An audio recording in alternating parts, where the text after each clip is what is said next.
Every night at exactly 2:13 a.m., Emma would wake to the same unsettling sight. A black cat sat outside her bedroom window. At first, she thought it was just a stray looking for shelter from the rain, but there was something strange about it. The cat never meowed, never scratched at the glass, never moved. It simply sat there watching. Night after night, it returned. One night, 2 nights, 3. By the 7th night, Emma had begun to fear it. And then, on the 8th night, something changed. The cat stood up. For the first time, it broke its silent stare. Then it turned and began walking into the darkness. After a few steps, it stopped and looked back, as if it wanted Emma to follow. She knew it was a terrible idea, but curiosity can be stronger than fear. Putting on her jacket, Emma stepped outside. The cold night air sent a shiver down her spine. The cat waited, then continued walking. Emma followed. The streets soon disappeared behind them. The cat led her toward a forest that locals avoided after sunset. People claimed strange things happened there. Disappearing hikers, unexplained lights, voices in the darkness. Emma had always dismissed those stories. Until now. The deeper they went into the forest, the quieter everything became. No birds, no insects, no wind, only silence. Hours passed. Then suddenly, the cat stopped. Emma raised her flashlight. Beneath roots and moss, she noticed something unusual. A stone road. Ancient, forgotten, almost completely buried by time. The cat stepped onto it. And once again, Emma followed. The road seemed to stretch endlessly through the trees. Then, as dawn approached, the forest began to thin. The fog slowly lifted, and Emma saw something impossible. A town. An entire town stood before her. Victorian houses, a church, a marketplace, roads, shops, everything perfectly intact. Yet Emma had never heard of it. No maps showed it, no history books mentioned it, and somehow, it felt as though nobody had visited for decades.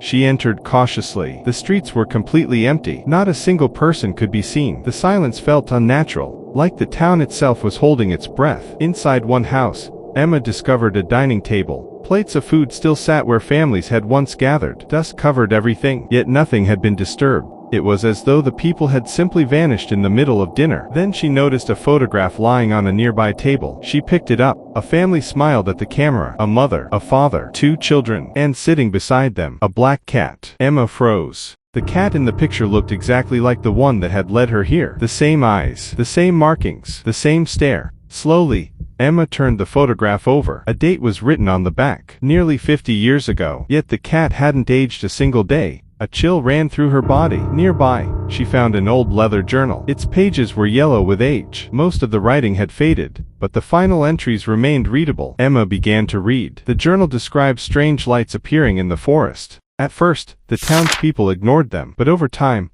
more and more people became fascinated.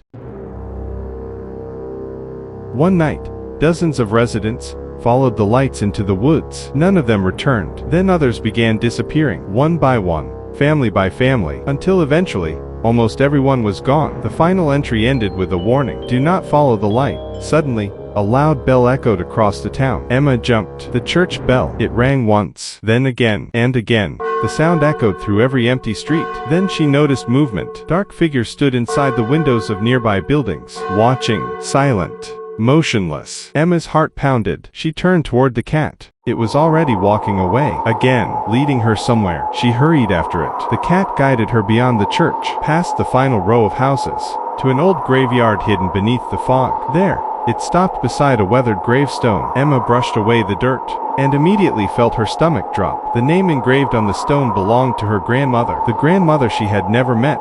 The grandmother who had disappeared before Emma was born. Her hands trembled. Something was hidden beneath the stone. A folded piece of paper. Emma carefully opened it. Only 4 words were written inside. Leave before sunset. Emma looked toward the horizon. The sun was already descending. The fog around the town grew thicker. Buildings began to blur, their outlines fading, slowly disappearing. Panic surged through her. She ran. The church vanished behind her. The houses dissolved into mist. Roads disappeared beneath her feet. The entire town was fading away. Emma sprinted toward the forest. Behind her, the bell continued ringing, louder, closer, as though something was chasing her. She never looked back.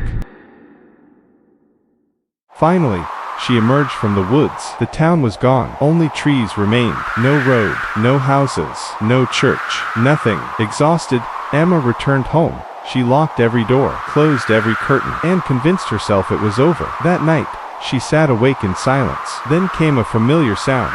Scratch, scratch, scratch. Slowly, she looked toward her bedroom window. The black cat had returned. Rain fell around it. Its glowing eyes stared directly at her. But this time, it wasn't alone. Beside it sat another identical black cat, both silently watching, waiting, as if they knew something Emma didn't. And perhaps, they were waiting to lead someone else to the town that didn't exist. Would you follow the cat? Subscribe for more mysteries.